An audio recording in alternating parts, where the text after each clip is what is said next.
히틀러와 나치당이 마음대로 법률을 만들어서 우리와 남을 가르고 그 남을 철저하게 탄압하고 우리는 똘똘 뭉치자는 그 이상을 하나하나 이제 실현하게 됩니다. 야, 히틀러는 도망도 안 가고 저기서 용감하게 우리 듣고 싶은 얘기를 막 해준다. 언론 플레이를 잘해서 그때 인기가 확 뜹니다. 그때부터 그때부터 강제 수용소 만들고 뭐 독가스 같은 거 여러 가지 수단을 동원해갖고 살인 시스템이 돌아가기 시작합니다. 그때부터 나치당 지지율이 막 올라가게 됩니다. 유럽 전역에서 약 600만 명의 유태인을 죽였습니다. 인류 최고의 악인으로서 더 유명한 사람이죠.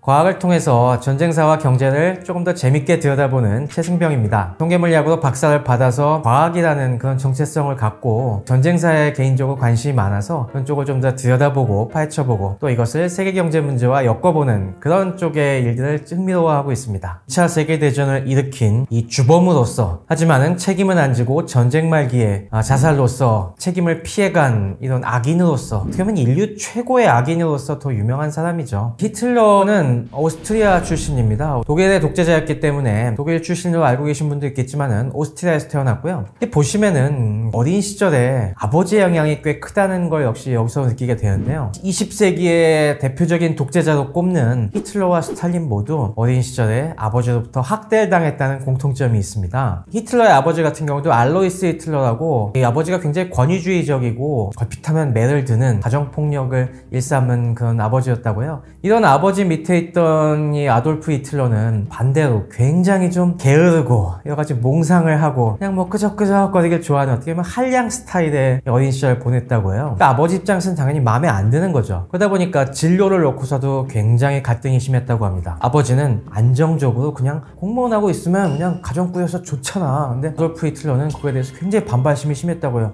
그렇게 답답하게 맨날 그냥 출근해서 뭐 상사들 눈치 보고 남들 봉사하다가 끝나는 그런 보잘것없는 인생을 살란 말이야? 나는 그보다 좀 더 자유롭게 꿈을 펼치고 싶어 라고 이렇게 했다고 합니다. 그러다 보니까 항상 어린 시절에 그런 일 겪으면 엇나가지 않습니까? 야, 나는 어디 큰 도시에 나가서 예술가로서 성공해보고 싶다. 본인이 약간 화가로서 재능이 있다고 생각했기 때문에 그래서 아버지가 좀 일찍 죽고 집을 뛰쳐나가서 이 오스트리아의 수도 빈으로 진출하게 됩니다.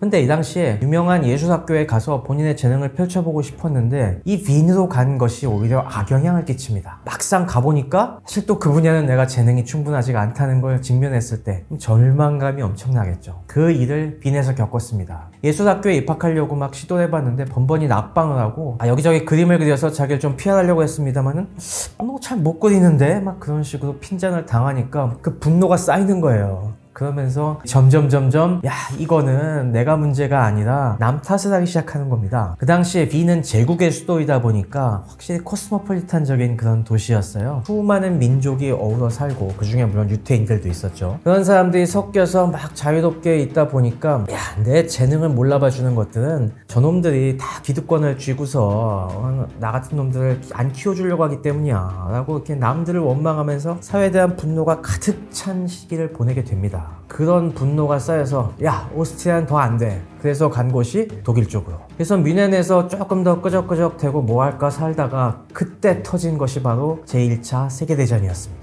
네, 1차 세계대전은 그렇게 좀 루저로서 억눌려 있던 히틀러에게 하나의 분출구가 됩니다. 그 당시 독일은 굉장히 잘 나가고 있었거든요. 산업이 엄청나게 발전하고 있었고 이미 프랑스는 1870년에 보불전쟁을 통해서 한번 꺾어줬기 때문에 야, 우리가 이제 영국과 맞먹는 세계 최강국 하는 이런 갈 수 있어. 우리의 대륙의 힘이야 하면서 자존심이 넘쳐나던 시기였는데 이런 막 독일 민족의 자긍심이 뿜뿜뿜 하던 시절에 드디어 한 번 더 저 우리를 걸쩍거리게 만드는 프랑스랑 러시아 이런 놈들 좀 손 봐줘야지 전쟁의 분위기가 타오르니까 당연히 그 민족주의 열풍이 어마어마하게 불었고요. 수많은 청년들이 자원 입대했습니다. 그 속에 히틀러도 휩쓸려 들어가갖고 군대에 들어갔는데 군대에서 또 본인이 체질에 맞는 것 같아. 나 싸웠는데 그래서 막 그 싸우다 보니까 훈장도 탔죠. 철십자 훈장도 타갖고 그래 내가 이렇게 루저가 아니었어 하면서 어떻게 보면 그런 강한 힘과 민족적 열정에 재능이 있다는 것을 눈에 띄게 됐죠. 하지만 뭐 1차 대전 때 중간에 독가스 좀 맞고 그래서 병원에도 좀 있다가 전쟁 말기까지 운 좋게 살아남았습니다. 근데 그러고 나서 전쟁이 갑자기 독일의 패전으로 끝났어요. 그 당시만 해도 전쟁이 시작할 때만 해도 독일 사람들은 전혀 패전이라는 걸 상상하지 못했었는데 계속 속전속결로 끝내지 못하고 밀리다가 영국과 미국이 참전하니까 결국에는 1919년에 패전을 맞게 됐죠. 이 패전을 받아들이게 된 분위기가 사뭇 여러 계층이 다 달랐습니다. 당시 1차 세계대전이 어떻게 끝나는지 잘 보시면은 사실 전쟁에서 독일이 와르르 무너졌다기보다는 어떻게 보면 전선에선 좀 팽팽한 감이었는데 그동안 워낙 내핍에 시달리고 있다 보니까 내부에서부터 무너졌어요. 내부에서 수병들이 폭동을 일으켜갖고 그 당시 사회주의자들이 더 이상 우리가 이렇게 전쟁을 못하겠다.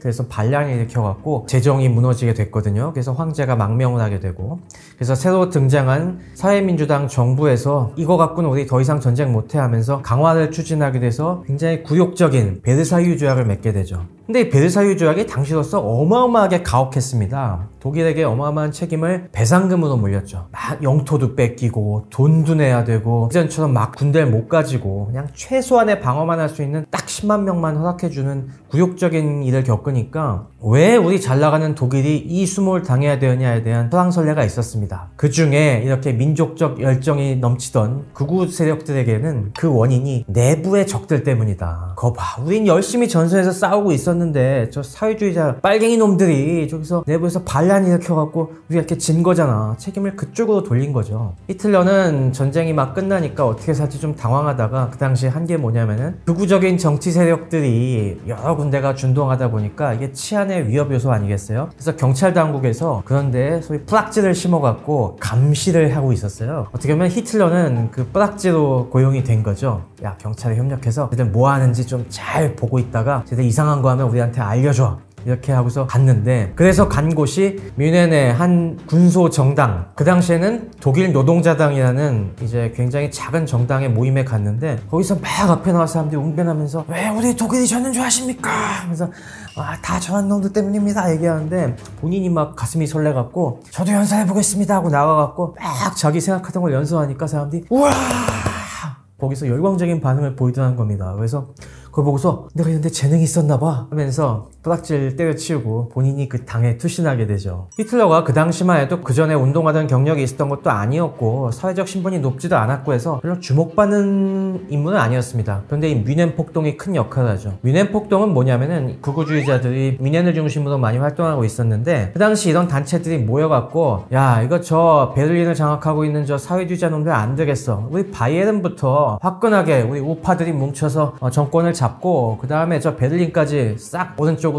보내자 라는 생각을 하고서 큰 집회를 열어갖고 그 자리에 왔던 바이에른 주요 정치인들 갖다가 그 자리에서 구금을 하고서 야 너네 우리 말 들을 거야 막 하면서 폭동을 일으킵니다. 굉장히 이게 서툴러 갖고 이 애들 갖다가 확실하게 붙잡아 놓고 정권을 전복시킨 게 아니라 그냥 그 다음에 약속만 받아내고서 그냥 알아서 막 바깥에 전화하고 뭐 왔다 갔다 하게 냅둔 거예요. 그러니까 그 사이에 이 사람들이 다 도망가 갖고 당연히 군대랑 경찰을 동원을 해서 이 폭동을 주도한 이 세력들을 갖다가 다 체포하고 감옥에 보냈죠. 그래서 주동자들은 상당수 이제 해외로 도피해 버렸는데 히틀러는 오히려 도망가지 못하고 체포되게 되는데요. 이게 전화위복이 됐습니다. 오히려 명망 있는 사람들은 다 도망가 버려갖고 그러니까 우파를 지지하는 국민들이 야 뭐야 저것들 다 뭐 하는가 보더니 다 도망갔네?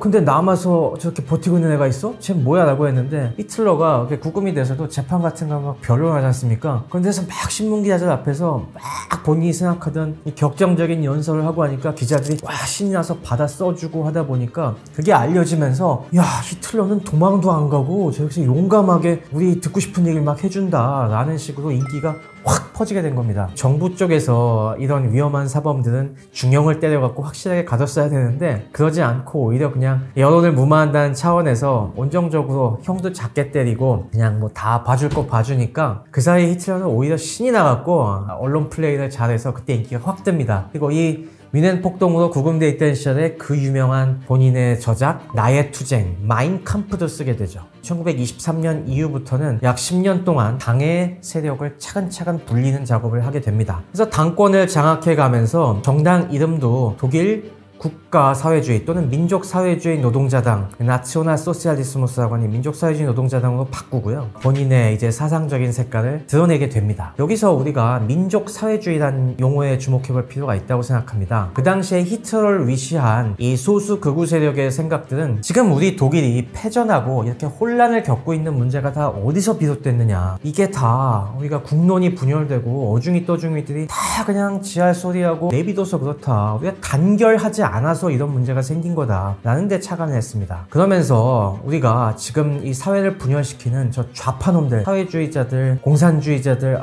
저것들 안 돼. 저런 애들은 이제 배제시켜야 되고, 또 불순한 무리들이 있어. 그게 뭐냐면은 우리 독일인의 혈통을 어지럽히는 저 유태인 같은 놈들, 저런 괜히 이상한 유태인, 집시, 그리고 소수민족들, 슬라브 민족들 애들이 우리 원래 독일 민족의 우수성을 다 가로막고 있어. 얘네들 다 척결해서 우리 진정한 독일 민족들이 똘똘 뭉쳐야만 우리 독일이 다시 일어날 수 있어. 이 사상을 전파합니다. 그러면 극단적인 우리 편과 남의 편, 이걸 가르는 조치예요. 원래 사람들이 어려워지면은 다 남 탓하기만 하지 않습니까? 내가 잘못해서가 아니라 이건 나는 잘하는데 저 딴 놈들이 저거 잘못해서 그래. 히틀러가 딱 그랬듯이요. 이게 당연히 20년대 그래도 중반에는 독일이 1차 세계대전의 후유증을 딛고 좀 경제가 회복이 됐습니다. 그 당시에는 큰 호응을 못 얻었어요. 일부 극우적인 성향을 가진 사람들만 와 했는데, 이게 1920년대 말이 되면서 큰 계기가 있게 되죠. 그게 바로 1929년 미국에서 시작된 세계 대공황이었습니다. 세계 대공황을 통해서 그동안 좀 풀리나 싶던 경기가 와르르 무너지고 독일도 경제가 급격히 다시 안 좋아지면서 사람들이 동요하기 시작했어요. 그전에는 나치당에 동조하는 세력들은 대부분 약간 좀 농촌 세력들, 그러니까 시골 촌구석이나 아니면 도시에서 조금 빈민들 중에서 공산주의가 아닌 반대쪽 극우로 간 사람들이 주로 호응을 했었는데, 이제 중산층들이 여기에 솔깃하기 시작합니다. 1930년대가 들어서서 독일 내부에서 중산층들의 열패감이 엄청났어요. 중도층들이 야, 우린 건실하게 열심히 그래도 살아왔는데 왜 갑자기 상황이 이 모양이 이렇게 됐지? 진짜 내가 믿던 가치가 잘못된 것이 아닐까? 혹시 저 미친놈들이 얘기하는 거라고 생각했던 저런 극우적인 이야기가 저게 혹시 우리의 진짜 해답은 아닐까? 이런 데 솔깃한 겁니다. 그러면서 히틀러와 나치당이 아주 조직적으로 잘 이용을 했어요. 그 사람들의 불안한 심리를 이용을 해갖고 남 탓을 계속 돌려줍니다. 야, 지금 너네가 이렇게 힘들어하는 거는 쟤들 때문이야. 지금 유태인 자본가 놈들이 우리 다 독일이 다시 좀 떠오르려고 하니까 다 망가뜨리려고 하고 있어. 우리 반유태해야 돼. 지금 우리가 야, 너네 좀 중산층들 좀 먹고 살려고 하니까 저 사회주의자 놈들이 다 먹을 거 나와달라고 저기 난리치고 있잖아. 쟤네들이 계속 파업하고 난리치니까 지금 경제가, 기업이 이 모양 있고 다냐. 그런 식으로 얘기하니까 사람들이 보통 때는 귀에 안 기울일 걸 내가 엄청 어려우니까 그런가? 진짜 그런가? 그런 좀 극우적인 주장에 갑자기 사람들이 솔깃하기 시작하면서 그때부터 나치당 지지율이 막 올라가게 됩니다. 1930년대 중산층 공략에 성공을 해서 1930년대 초 총선에서 나치당이 약진을 하게 돼요. 그래서 전국 정당으로 떠오르게 되고 의석수가 굉장히 메이저 정당으로 부상하게 됩니다. 그렇다고 해서 나치당이 아직 이 집권을 완벽하게 할 정도 수준은 아니었습니다. 근데 이 당시에 잘못된 거래가 발생하게 되죠. 독일은 계급 투쟁과 내부 갈등이 엄청나게 심한 시절이었어요. 기존의 엘리트 우파 정치인들에게는 이거 위기이면서도 기회로 보이는 겁니다. 야, 안 그래도 저 좌파 애들 되게 거슬렸는데 지금 히틀러가 의석을 많이 얻었단 말이야. 야, 우리가 이 기회를 이용해서 저 좌파들을 좀 제거하는 데 이걸 쓸 수 있지 않겠냐. 그래서 나치당을 파트너로 선택을 합니다. 그래서 엘리트 정치인들이 히틀러랑 거래를 하죠. 네가 우리 말 잘 들으면은 우리가 너네한테 수상자리 줄게. 너 수상하고 대신에 우리 말 잘 들어 라고 하면서 제안을 합니다. 히틀러는 됐어 하면서 네, 형님 말씀 잘 듣겠습니다. 저희가 무슨 욕심이 있나요? 하면서 좌파들 때려잡아야죠. 딱 봤습니다. 그렇게 해서 이 히틀러가 수상이 됐죠. 독일은 대통령의 권한이 굉장히 강력했는데 그 위에는 이 1차 세계대전 당시에 국민 영웅이었던 힌덴부르크 대통령이 아직 그 전통적인 귀족 출신들이 잡고 있었기 때문에 전통 엘리트 우파들은 우리 대통령님만 꽉 잡고 있으면은 히틀러가 뭔 짓 하겠냐? 라고 했던 거죠. 하지만 히틀러와 나치당은 그렇게 호락호락한 상대가 아니었어요. 사건이 벌어집니다. 그러니까 독일 베를린에 국회의사당이 있는데요. 그 라이스탁이라는 의사당을 방화해갖고 이게 전소되는 사건이 벌어져요. 싹 다 타버립니다. 그래서 범인을 잽싸게 잡고 보니까 역시나 이거 사회주의자 놈이었어. 그러니까 그걸 빌미로 해서 여론이 급격하게 반좌파로 기우는 사이에 히틀러가 제안합니다. 이건 국가 비상사태다. 이건 냅두면은 저 공산당 놈들이 이제 불 지르는 걸 떠나서 우리 사회에 전복시키려고 할 수 있다 라고 막 설득을 해갖고 유명한 법을 하나 내밀게 되죠. 이게 바로 수권법입니다. 수권법은 뭐냐면은 우리가 법률은 국회에서 만드는 거지 않습니까? 근데 그러지 말고 비상상황이면은 행정부, 정부에서도 법률을 제정해서 공포할 수 있게 하자는 겁니다. 원래 당연히 이런 중요한 법을 통과시키기 위해서는 국회 정원에 3분의 2가 출석해서 3분의 2의 찬성이 필요한데 이걸 어떻게 했냐면은 나치당이 그 당시에 경찰 쪽을 장악하고 있었어요. 수상이기도 했고. 그러면서 범인이 배후 세력이 바로 저 사회주의자 놈들이다 해갖고 갑자기 공산당 인사들을 전원 체포해버립니다. 그렇게 해서 좌파 의원들이 싹 빠져버리니까 찬성을 가로막는 일단 수를 제거했어요. 그 다음에는 남은 중도 정당들의 그 의원들을 설득합니다. 야, 내가 이거 딴 마음이 있는 거 절대 아니고 이건 진짜 순수한 마음에서 하는 거야. 그리고 내가 대통령님 잘 모셔서 우리 독일을 반석 위에 올려놓을게 라고 하니까 중도 정당들도 오케이 그렇게 합시다. 그래서 이 무시무시한 수권법이 통과됩니다. 그런데 이게 통과되니까 그 다음에 정부에서, 그러니까 쉽게 얘기해서 히틀러와 나치당이 마음대로 법률을 만들어서 마음대로 그냥 모든 걸 다 법의 이름으로 할 수가 있게 된 겁니다. 그 다음부터 이 권한을 이용을 해서 집권에 방해되는 법률을 다 고칩니다. 이를테면 좌파 정당들 다 불법화시켜서 해산시켜버리고요. 그래서 뭐 공산당은 물론 선건 좌파였던 사회민주당까지 제거시켜버리고 그 다음엔 다른 중도 정당들까지 약속을 배반하고 다 해산시켜버려요. 수상이었던 히틀러의 권한을 계속 강화시킵니다. 네, 나치당은 이렇게 집권을 하면서 그동안 계속 얘기해왔던 우리와 남을 가르고 그 남을 철저하게 탄압하고 우리는 똘똘 뭉치자는 그 이상을 하나하나 이제 실현하게 됩니다. 뭐 얘기 나온 것처럼 반대 정파, 좌파들, 인사들은 투옥하거나 다 추방을 해버리고요. 국내에서도 유태인들을 탄압을 하기 시작하고, 물론 뭐 처음부터 학살이나 그런 건 아니고 유태인들을 이제 딱지 붙이기라고 몰아내거나 그들의 활동을 많이 옥죄게 되죠. 국민들을 역시 달래기 위해서는 우리가 집권에서는 뭔가 다르다는 걸 보여줘야 되지 않겠습니까? 그래서 그 당시에 혁신적이었던 그러면 케인즈주의적인 정책을 도입을 해갖고 수많은 토목공사를 하죠. 아우토반 같은 큰 토목공사도 일으키고, 그리고 정부 지출을 늘려갖고 다시 이제 우리 재무장한다. 그동안 10만 명으로 눈치 보던 우리 독일군은 아니다. 다시 우리 독일군은 태어났다 하면서 군비도 증강하고 무기 산업도 다시 일으키게 되고, 또 굉장히 노동자 복지에 신경을 씁니다. 지지 세력을 위해서 여러 가지 복지 혜택을 만들면서 그 대표적으로 한 게 저축하시면은 마이카 시대를 열 수 있습니다.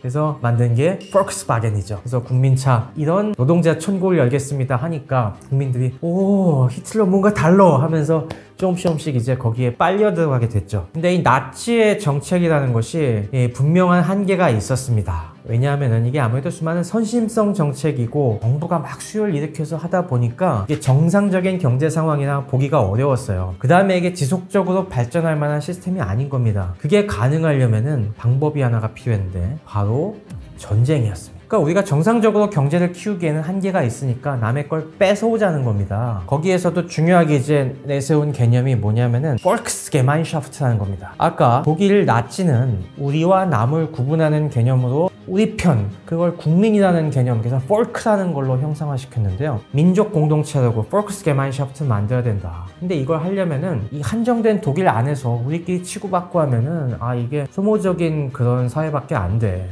우리가 과감하게 팽창을 해갖고 저 넓은 농토, 자 우크라이나에 얼마나 저 비옥한 땅이 많아, 우리 그런 거 뺏어와야 돼. 그리고 수많은 동유럽의 여러 가지 자원과 공업시설, 이거 다 우리 걸로 만들어서 우리 독일 민족, 우리 독일 폴크가 이걸 갖고 우리 민족이 저걸 차지해야지만은 그래야지 우리가 번영할 수 있다. 그러려면 어떻게 해야 돼? 쟤들이 순순히 말을 안 들으니까 폭력적인 수단으로 갈 수밖에 없다는 게 암시되어 있는 겁니다. 그래서 어떻게 합니까? 그 뒤로 과거 독일 영토 중에서 뺏긴 것들 계속 찾아오죠. 루르 지방에 처음에 진군하고 근데도 반응이 없으니까 그 다음에 주데텐란트라고 체코슬로바키아에 합병됐던 지역을 또 뺏어오고 얘들 반응이 없어? 그러니까 또 오스트리아도 합병하고 체코슬로바키아도 다시 합병하고, 이런 식으로 야금야금 확장시켜 나가는데 그 당시에 강대국들 프랑스, 미국이 그 당시에 그래 옛날 우리가 좀 독일한테 너무 좀 심하게 했지, 뭐 저 정도는 어떻게 양해해줘야 되는 것 같아 라고 찔끔찔끔 봐주니까 히틀러가 더욱더 기고만장해서 팽창에 거듭을 하게 되는 거죠. 그래서 그 다음에 노린 것이 폴란드였습니다. 폴란드도 사실 예전에는 이미 18세기, 19세기 그 당시에 폴란드를 독일과 러시아가 찢어 먹었었거든요. 근데 다시 1차 대전이 끝나고서 폴란드가 독립을 한 상황이었는데 독일 입장에서는 야 저기 원래 우리가 옛날에 찾은 땅이었어. 우리가 다시 가져가야겠다 라고 하고 그때 소련이랑 합작을 하죠. 마침 그런 영토 야역에 또 관심을 갖던 게 스탈린이었으니까 둘이 독소 불가침 조약을 미리 맺어갖고 야 우리 옛날처럼 폴란드 나눠 먹자 이렇게 하고서 1939년 8월에 나눠 먹기 조약을 한 다음에 1939년 9월에 침공을 해버리죠. 그러면서 둘이 사이좋게 뜯어 가졌습니다. 더 이상 못 참겠다. 야 이거는 선을 넘었지 하는 이 프랑스랑 영국이 선전포고를 하게 되면서 2차 세계대전으로 치닫게 된 것이죠. 폴란드에 들어가면서도 폴란드 국민들은 기본적으로 슬라브 민족이지 않습니까? 그래 너희들은 좀 우리보다 떨어지는 애들. 근데 뭐 그래도 너희들은 조금 더 문명화됐으니까 그냥 우리 시키는 대로 잘하고 살아 라고 했는데 여기서 그게 크게 또 걸린 것이 유태인이었죠. 그러니까 독일은 원래 유태인 인구가 그렇게 많지는 않았어요. 1% 미만이었기 때문에 히틀러 집권 이후에 도망가기도 했습니다. 그래서 많지는 않았는데 그러니까 폴란드에는 굉장히 많은 유태인이 살고 있었어요. 백수십만 명씩 살고 있었기 때문에 여기서부터는 이 유태인들 히틀러가 또 유태인들에게 옛날 그 맺힌 한이 있어갖고 야 얘네들은 그냥 뭐 지배하는 정도도 안 돼. 얘들은 일단 가둬놔야겠다. 그래서 게토라는 걸 만들죠. 그래서 일단 유태인들은 게토 안에 몰아넣고서 짱 박혀 있어. 우리가 나중에 땅을 더 많이 정복하면은 저 못 쓰는 황무지로 우리가 추방을 시켜야지. 일단 가둬놨습니다. 네, 그렇게 해서 유명한 바르샤바 게토 같은데 수십만 명이 지금 비참하게 몰려 사는 그런 상황이 발생을 하게 됐고요. 그러니까 그런 상황에서 이 야욕이 뻗쳐나가면서 프랑스까지 석권하고 나니까 그 다음에 본격적인 이 독일 민족을 위한 땅, 그곳이 바로 소련이었죠. 소련을 침공하게 됩니다. 소련을 침공하면서부터 이게 폭주하기 시작을 해요.